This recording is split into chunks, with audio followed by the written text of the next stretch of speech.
morning. My name is Chris Barnett, and thanks for starting your day the KUAM way with our Facebook Live starting lineup shows. My show every Tuesday is called GroupChat, and this morning we're going to do a bunch of different things. We're going to start here in our KUAM studios in Harmon from the Guam Homeless Coalition. Margaret Hattori's here. Good morning. Good morning. Thanks for having me. I appreciate it. I know it was a last-minute thing, so I appreciate it. Probably yeah, I more. brushed my hair. This is as good as it gets. Mine too. Mine too. And talking about this problem with homelessness on Guam, this is something that I think is really magnified in the last 10 years or so. Right, right. I mean, I want to say it was a couple years ago. I did a segment on my old TV show interviewing a few different panhandlers. And we were talking before we went on, a lot of people are under the impression that all of the panhandlers are homeless, but not all of them Right, are. no, not all of them are homeless. And the Homeless Coalition, fortunately, we've got a large number of members, and we have a great outreach chat group. So when people, like yourself or people in the public will send us pictures, and they'll tell us, hey, can you check out this homeless family or this homeless person? And sometimes we'll say, okay, this panhandler is homeless, this one's not. We know they're actually housed. And some of them are formerly homeless, but now housed. But, you talked to them about the income that they can make. Right. And so in some cases, some of the people I interviewed said they can make as much as $90 a day. Right, right. Yeah. But, the bigger problem is, for us, is the ones that are using their children as kind of a prop, right? Right. I mean, people on Guam are great. They'll donate, they'll help people out that are in need. And, there have been some scams, so it is very difficult. What I noticed about the people of Guam is you could have a guy who asks for money at the intersection, and then the next day it goes viral on WhatsApp. You have a picture of the same guy in a game room. Yes, exactly. And the day after that, he's back out on the street and people are still giving him money. Still giving money, yeah, exactly. So, I mean... Exactly. It's frustrating for the people who really need help. Right. I mean, there's families with kids, and I think you say when the problem is magnified, I think the media has done a good job of reaching out to the Homeless Coalition members. And so I don't know if the problem's magnified as much as the awareness has really increased. Although we are seeing more families on the street, and I think that's what is getting to people, seeing kids on the street. Right. And daily you see the kids on the street, whether it's ITC or, by the library. And even in Ganya, there's an abandoned building where right by the Parrotfish Bridge, and I know there's a family, a father with some young sons, and they sleep in that building. Right. So panhandling, homelessness, I think in people's minds, these are the same issue. Although they may not be to you guys, the experts. Right. Yeah, no, it's not the same issue. I mean, because there are a lot of homeless that don't panhandle. Right. And then it detracts from the needs of the homeless, really. Right. And really trying to get at the root of, although it's a complicated problem, is how do we help those people? I mean, before we went on air, we were talking about, sometimes we actually help people get jobs. Right. Like the day of the count. I went to an area that we had never heard about. And we were really distressed because it was a huge group, tents. And it was from Neighborhood Watch. Neighborhood Watch had actually texted one of our members and said, hey, can you go to this area? So it was nighttime. We found them very open, to our assistance. One disabled person.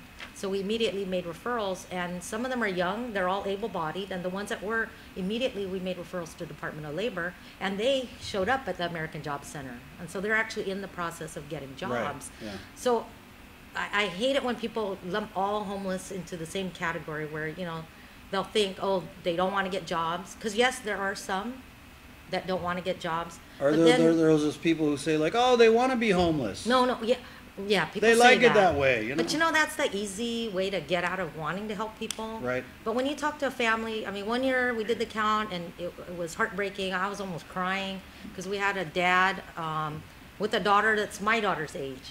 And I don't get very emotional when I'm doing the count. You got to be, I'm a nurse, you got to be, right. You've seen prepared, things. Yeah. But he was talking about how, the wife walks the girl from the beach into Mooning to the bus stop. They get vouchers. She goes to school every day. He has trouble getting her uniforms. Her birthday's coming up. I mean, it's the same things as a parent. We all have the same desires for our kids. Right. And it's just that, hard times. Some of these families, it's illness. You know, with the rise in cost of healthcare, some people, we had a guy on dialysis living in his car. And, you know, not everyone gets sick leave. You know, a lot of us think, oh yeah, everybody's middle class. We all have jobs where we get sick leave. But people don't, and people can't afford medications. And so more and more, even in the States, you're seeing people that are middle class and ending up with these terrible situations where, you know, health is a problem. Right. You know, they're down on their luck, and they And just when I need a little help. Some of the panhandlers a couple years ago, that was one of the guys John and I interviewed. He had a job, you know, told us that his daughter got sick, and he was, you know, faced with, you know, hundreds of thousands of dollars in medical bills. So, I mean, he's out there panhandling a couple years ago. I mean, to this day, he's still out there. Right, exactly. So, I mean, you know, you're right, though. There are these examples of people who are out there for maybe the wrong reasons. Right. And those kind of cast a shadow of doubt on the people who you say really need it. Exactly. And so those of us in the coalition, you know, we've decided. You guys should come out with a list, though, like who's legit, I know, who's right, not. Right. Yeah. Just this guy was at the game room. Yeah. Don't give him money. Exactly. You know, Yeah. But, you know, for us, you know, like we had a guy that was, you know, was alcoholic, and over the years I'd been following him, and, you know, he didn't want help. And then finally one year he came to us, we had an outreach, and every year he always comes to the outreach and he finds me. And finally he wanted help. We got him, right that day, we got him into treatment, Lighthouse Recovery Center. I mean, it took like 5 people just to make arrangements to get him in, because it's a difficult system. Right. And he got cleaned up. We found him family in the States that wanted to take him in, and got him a job, and he's doing great. So, you know, for every one person like that been on the streets for years and asked for help and just needed, you know, a second chance or a third chance. I mean, you know, substance abuse is very difficult.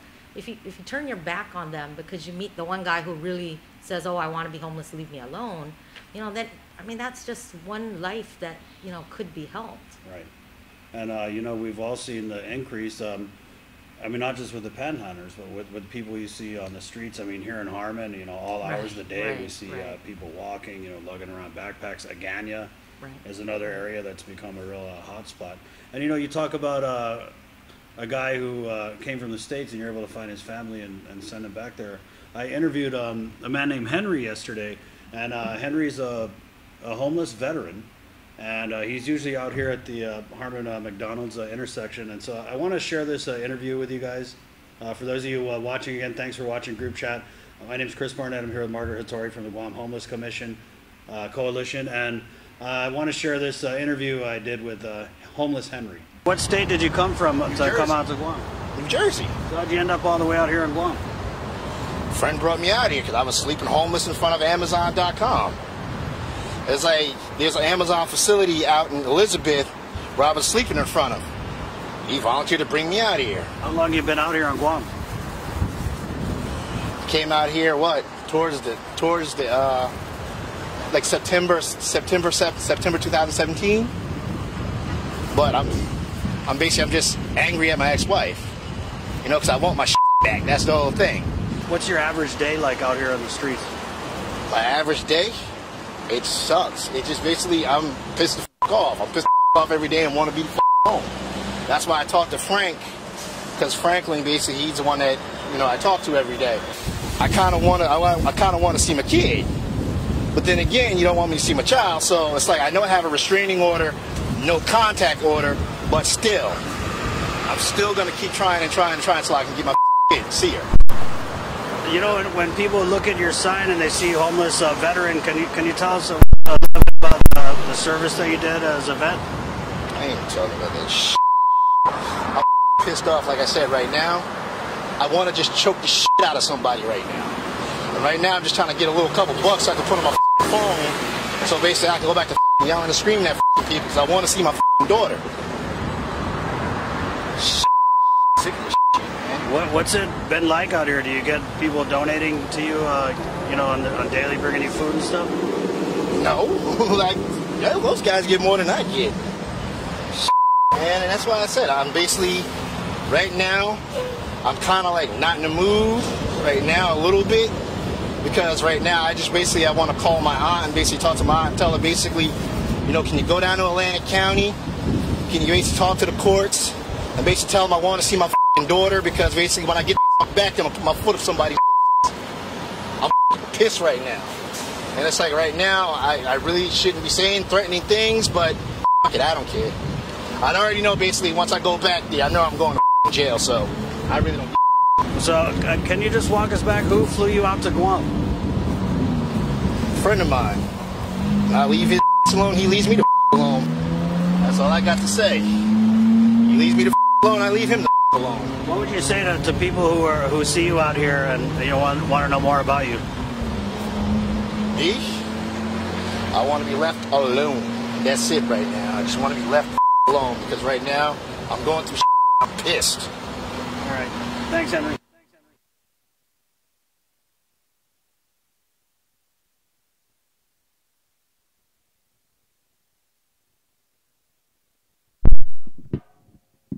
Pretty sure that woke you guys up out there, and right off the bat, there's a lot of things to unpack from that interview. But I thought it was an urban legend. People talking about people Henry from New Jersey, and then somehow they end up with a one-way ticket to Guam. Can you explain that?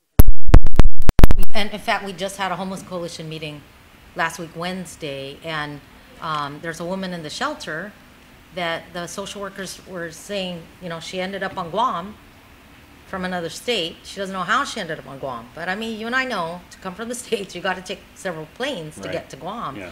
And so we're helping to get her back, and actually in communication with the shelter in the state, the former shelter that she was at, to get her back there, because there are some services she can access there that she can't here. As a resident or wherever. Yes, yeah, right. yes. So, so it's not an urban legend. I mean, I thought it was too. Right, because people have been saying that for years, and we all know who's from Guam. Right. I mean, you see somebody who's, white or black or whatever, and you think, how did they get here? And I mean, he came all the way from New Jersey. So who's buying these one-way tickets? Well, that's, we're not really sure. And why Guam? Guam because it's warm and they get away from the snow. Yeah, similar to Hawaii. Right. I mean, when I lived in Hawaii, you see sometimes people from the mainland that will come to Hawaii to be homeless because it doesn't snow. Right. And so that kind of makes sense, yeah. right? Yeah. So now I heard yesterday, and just talking to people and preparing for this show today, that some people from Hawaii are even getting shipped to Guam.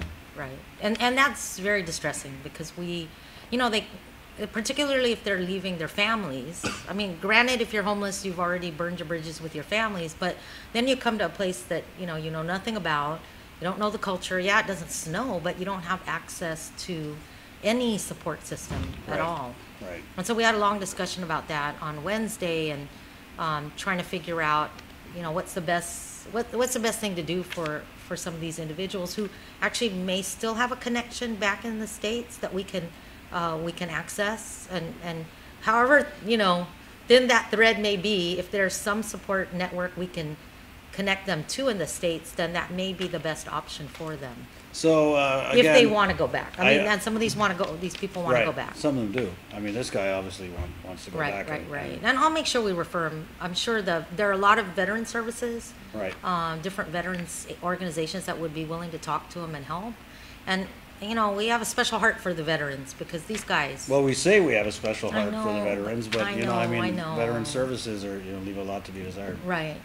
But at least our homeless veteran services, these guys are vets, and they will go find him and come to the street and help him. Right. Unlike some providers that say, oh, we don't do outreach. Drives me crazy, and people have to drive to them. Well, these people don't have a car, so how are they supposed to drive to you? So what I appreciate about the veterans services teams is that these guys are all vets, they'll come into the field, and some of them have had experience with PTSD, and so they'll have a heart-to-heart with the guy and see what they can do.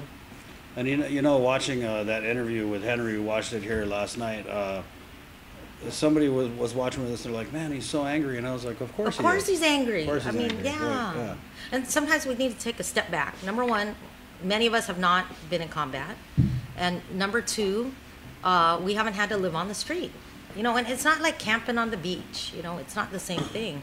We had an individual that was living in a cave, and thankfully we found him, and he actually was able to receive benefits. but he had stopped taking his medication. His grandmother died. I mean, it was a mess. But we were able to find him a family member, and he could get benefits and get back on his meds. But someone said, Margaret, he's howling in the cave. I went down to his cave, and I said, if that was me, I'd be howling too. Maybe doing worse than howling. Exactly, but I don't want to say it on the air. Yeah. But yeah, sometimes I think we need to put ourselves in their shoes. Yeah. And sometimes we're this close to being homeless. And I you mean, don't all it realize takes it. is one. Yeah, exactly. Yeah. How much money do we all have saved? We got a question from Jesse, and this is something people wonder about: the technical definition of homelessness. Are people staying with their parents, relatives, or friends because they can't afford rent considered homeless? It depends. It depends on the definition. So for HUD, Housing and Urban Development, the federal definition for our point in time count, they don't count couch surfers. However, for the Homeless Coalition service providers, we know that group of individuals is at highest risk of becoming homeless. And so we work on homeless prevention. So for us, we want to reach out to those people as well as the street homeless. But unfortunately, for the point in time count, HUD does not allow us to count those people. But going back, right? How many of us, I grew up poor, how many of us have had that uncle or that cousin who doesn't have a job, or uncles or cousins who don't have a job, who all stay in, grandpa's house? Right, exactly. Technically, they're one family argument away from becoming homeless. Right. And unfortunately, on Guam, I really do think some of our services, particularly for disabled, are not as good as they could be. And so it's really difficult when we find disabled people on the street. Yeah, and I interviewed a disabled couple, and we're going to watch that in a little bit. But why is it that mental health? There's so many of these people out here on the streets who are obviously suffering from, in some cases, very severe mental health issues. Yeah. Those with disabilities. Right. During the election, that's all you hear about. Right. We're going to do this, we're going to build a shelter. Mental health, we need to do this, we do that. I'm a nurse, and then when it comes time to put your money where your mouth is, you talk to the people out there on the street, not political people. Right, and we're going to watch this interview with this couple here, and they kind of wonder, where's the services? Right. And that's, to me, that angers me, only because, people with a mental illness, particularly those that need medication, if they can have their services and have medication, they don't need to be homeless. Yeah, they're stable, right? And we're finding out more and more that maybe, in the news, right? They're saying some diseases may not be, may be more biological, right? And that we can treat it. And on Guam, we still have that stigma. But there's a large portion of homeless that do have a mental illness that maybe need a caseworker.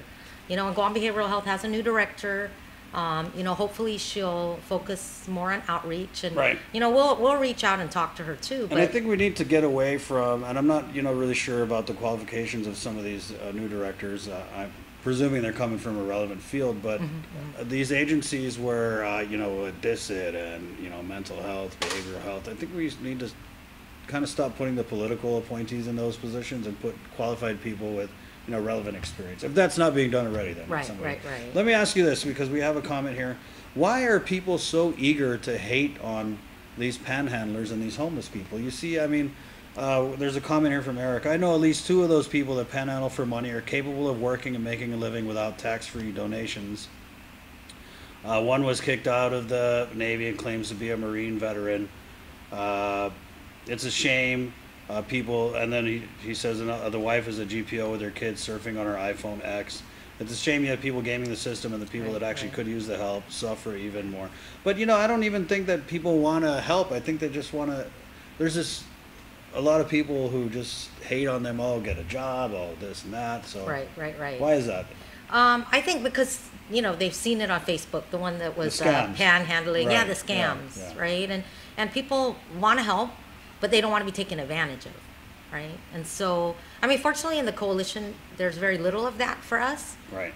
So, because we deal with, the real stuff. Yeah. Right. The, people that are living in the villages, with their kids sleeping on a pallet, right, under a canopy, or on the beaches. And so, we focus on the people that want the help, and what can we do to help them. Right. And so just for the record, Eric, not everyone you see out there panhandling is homeless. Right, yes, right, there are. yeah. Like any cross-section of society, there are going to be scammers. Right. Unfortunately, we've had some people recently join the Homeless Coalition that have said, hey, I want to help. We have a couple that's retired. They were great. They went out with us on the count in Hagåtña. They had great ideas, so they joined the coalition.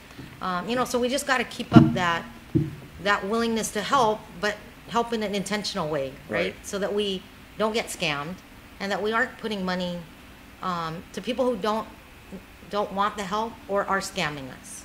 We talked about Hagåtña, and one of the statistics that I saw that you had, Chamorros constitute the largest block of homeless people on Guam. And I remember, 10, 15 years ago, there was like a white guy, maybe a black guy. Definitely, you didn't see any Chamorros out there on the streets. I mean, how disturbing is that? Oh, yeah. The indigenous people are the ones who are the most homeless in their own homeland. Right. And it says a lot for society and things like substance abuse and mental illness and really the gaps in the services. These are people that are born and raised here, and they've, in order to end up homeless, you've already burned how many bridges, right? Like you talk about, moving from family to family. And growing up on Guam, we've taken our family. Sure. But when enough is enough. Yeah, particularly in the case of substance abuse. Right. And so I want to take you guys to Hagåtña now, where I was able to interview a Chamorro couple. They described themselves as being pretty much homeless. They slept on the street last night, and they're telling me that there's a large homeless community in Hagåtña. And really want to share this couple's story with you guys, because it's one of those cases where obviously there really is a need. I mean, we're gonna speak with a young lady who just had her leg amputated, and I caught them this morning over there in Hagåtña across the post office. So again, welcome to Group Chat. My name is Chris Barnett with Margaret Hattori from the Guam Homeless Coalition, and check out this next interview.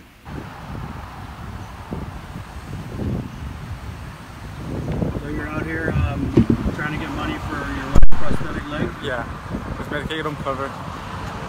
Can you tell us a little bit about what it's like to be out here? Are you out here every day? We're here every day, yes. Trying to make ends meet also as well. Because the food system is cutting down and everything. And plus the Medicaid don't cover as much. So we're trying to trying to survive out here. It's very hard nowadays. What kind of response do you get out here from people? There's some nice people, and there's some that just passes by and stuff like that. That's basically it. Is there a big homeless community here in Hagåtña? Very big. Very, very big.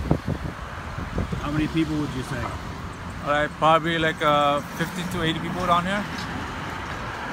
In different locations, even at Chamorros underneath the huts and stuff like that. There's a lot of people around these areas. So at the intersections, do you guys take turns? Do you do like shifts, or is it no, first come, first serve? Yeah, first come, first serve. But we're actually doing this for her medical reasons, for prosthetic leg only.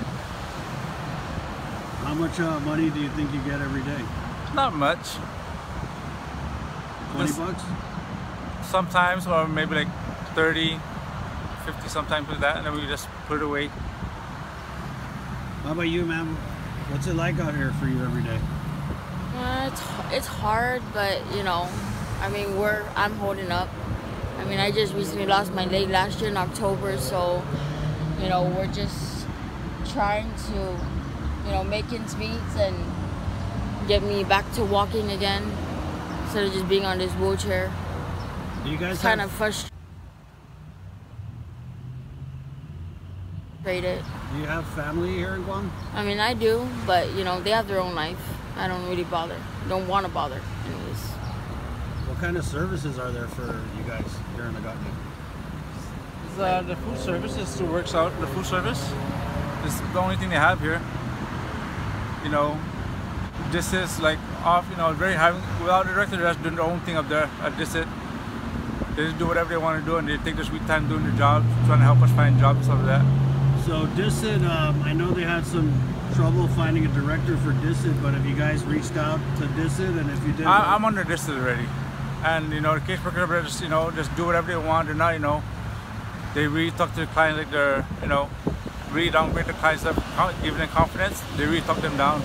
So you're a paratransit rider, right? Yes, I am. And tell me about the problems that you have getting rides.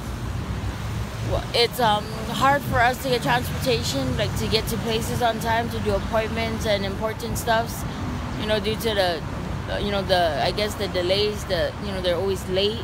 And then even being a paratransit rider, you can schedule 2 days before the appointment date. But they say call at 8 o'clock, but by the time you call, there's always, sometimes they call you back and they say there's no schedule. It's kind of hard, and majority of the time where my other half will push me, even from mental health, he'll push me all the way down this way just to get to our next appointment because the buses won't come up on time. There's like there's a long time schedule for them to get back to their, to their stops. And there's like Blue Line 1 because it switches from Blue Express to Blue Line 1. There's not enough buses to just cover up, various locations.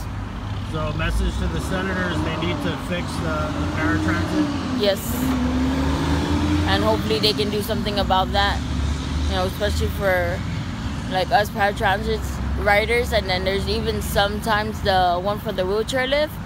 They need to make that a little bit wider because there's some wheelchair lifts, my wheelchair can't even fit on it. But they do get me up on the bus, even if it's like little offset. They try to fit us on the bus. I'm sorry to hear that, and we hope that this gets out to, the senators and the people in Guam who can make changes. I hope so too. There's something to Governor Lilian Guerrero right now. What would you say to her? Governor, please, we really do need your help out here. Okay, we've been longing for help for a long time for the homeless people. We hope you can do your best to help us out. How about you, ma'am? Pretty much the same thing. I don't really have much to say. Do people ever hate on you guys out here? No. There's some people, yeah, some people, yeah. There's just the people that just, the trickiest people that always drink alcohol or ruin it for the locals, basically. Doing things that they're supposed to be doing, and there's some locals that are also doing the same thing as well. So some of the people out here asking for money, they take the money and they're at the game room and they're ruining it for people that really need the help. And they need to stop that. It gives you guys a bad rep, right? Yeah, so it's just giving a lot of people a hard time to get help and stuff. Well, God bless you guys, and you guys are out here in Agana. Yeah. What's your schedule out here? Whenever we have time, because I have appointments to go to, so to get help also for mental health and stuff like that. So I'm trying to get all the resources I can get help with. The PHRS is actually doing a good job trying to help me get a job, and stuff like that. So I'm actually waiting on them to help me get a job as well. How about you, ma'am? Are you optimistic that you guys are gonna get enough money for your prosthetic leg out here? I'm hoping. Just take it one day at a time. Just try. I'm thankful for those who do donate. It may not be much, but something's better than nothing. What's your average donation? Well, I was usually told get that like $1 or what, $2? Sometimes it's Yeah. $2, $3, $20. So yes, we got lucky with $20, so it's pretty good. Anything you want to say in closing, ma'am? I just want to thank everyone that is helping us out, and being lenient and kind and has that good heart, because a lot of people lost it. Nowadays, people still are just being out here on the streets. I recently lost my phone, and but it's all right. God's not sleeping. God's not sleeping. No, Just resting his eyes. not even.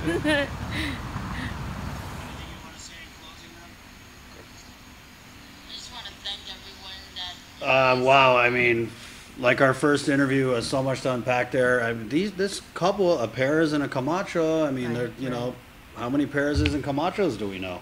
Right. Who are in much better circumstances than these two, very young.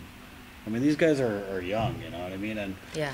what I took away from that interview is, yes, they're in this situation, but like you heard them say, they're going to their appointments, they're trying to get their job. They're working to get themselves out of this situation. They even touched on the scammers and how it makes it harder for people who really need it, like them. But it's sad because I mean, I'm so glad that you really humanized the whole issue of homelessness, but the barriers that they have to overcome.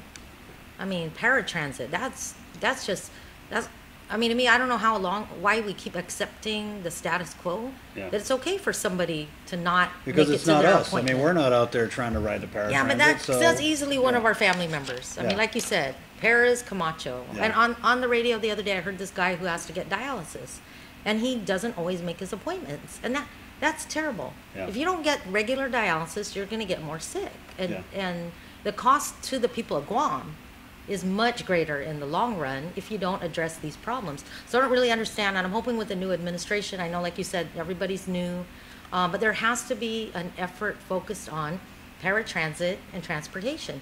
We're doing what we can to help people get jobs. Like you heard him talk about getting a job. Right. But then he gets a job. If he can't get to the job, what's going to happen? He's going to get fired. And we can't keep blaming, the people that are already marginalized. I mean, Yeah. look at them. They're jumping through the hoops. They're trying. But what are we doing, on the mainstream side to help their situation get easier? And you made a comment, I think it wasn't on the air, about, who rides the paratransit or who rides, Not the senators. the regular transportation. Yeah. And, that's just so sad. Time after time, you'll meet people that get jobs. Guys like this guy. And then they're walking miles to their job. Or it's so sad, he's saying he's having to wheel her, just to get to her appointments. Yeah. And I think part of the reason why I interviewed this couple is I really want to stoke the empathy out there. Right, I mean, right. a lot of us were just caught up, tunnel vision, and what we got going on in our lives. And Right. maybe by watching that interview, or even with Henry's interview, people will realize, I mean, just how lucky a lot of us are. Right, we are lucky. And unfortunately, if we can't make change to the system, then we're not going to end homelessness. Right. And a couple that's this young, just And there's a imagine lot the of them. burden to Yeah. society. I was in Agania the other day, and I saw a guy. I mean, this guy looked like he works out at the Right. gym. I mean, do you know who I'm talking about? This Yeah, slim guy. I yeah. mean, wearing a tank top, like brand new Air Jordans, and you wonder, okay, is there something mentally wrong with this person? You wonder, and that's why I think it's important. I mean, if you guys are out there at the intersection, I mean, talk to these guys. I mean, Right, find out. right. Do your homework. I mean, how do they get in that situation? Because we all sit there at that intersection. I mean, praying that they don't come too close to the car. Don't have money, whatever. But roll down the window and find out where these people are coming from. And going back to the services, I noticed that we are really trying to push this one-stop approach for businesses, right? But do you think that maybe we should have a one-stop center or do we have a one-stop center that kind of assists the homeless? No, you know what no. I mean, routes people to the places to go. We don't. I mean, the Salvation Army is a great help, the Right. Family Services Center. But the difficulty is to get there. You've got to go to Tizen. And they're really, there's been some talk at the legislature, and the Homeless Coalition's meeting with some of the senators that are trying to propose legislation. What we really beg the legislators and those in power, right, is, the Homeless Coalition has a huge membership. We know what we're doing, go in the field. And it's been several years now where some senators will try to propose legislation and not call us. Yeah. And then luckily they backed off. We find out about it, so they invite us to a round table, we talk about it.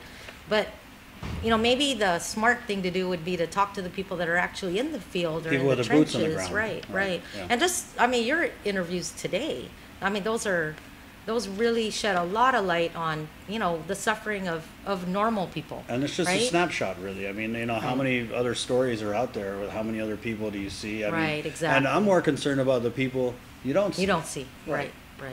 Yeah. Yeah. So, Margaret, I just want to thank you for. I know it was last minute. It's okay. Thank you for coming out and shedding No, thank some. you so some light. much. Well, I thank you more. appreciate it. Yeah. And Are I'll we just follow gonna up thank on each these other? two. I'll follow up on these two. Yeah, please.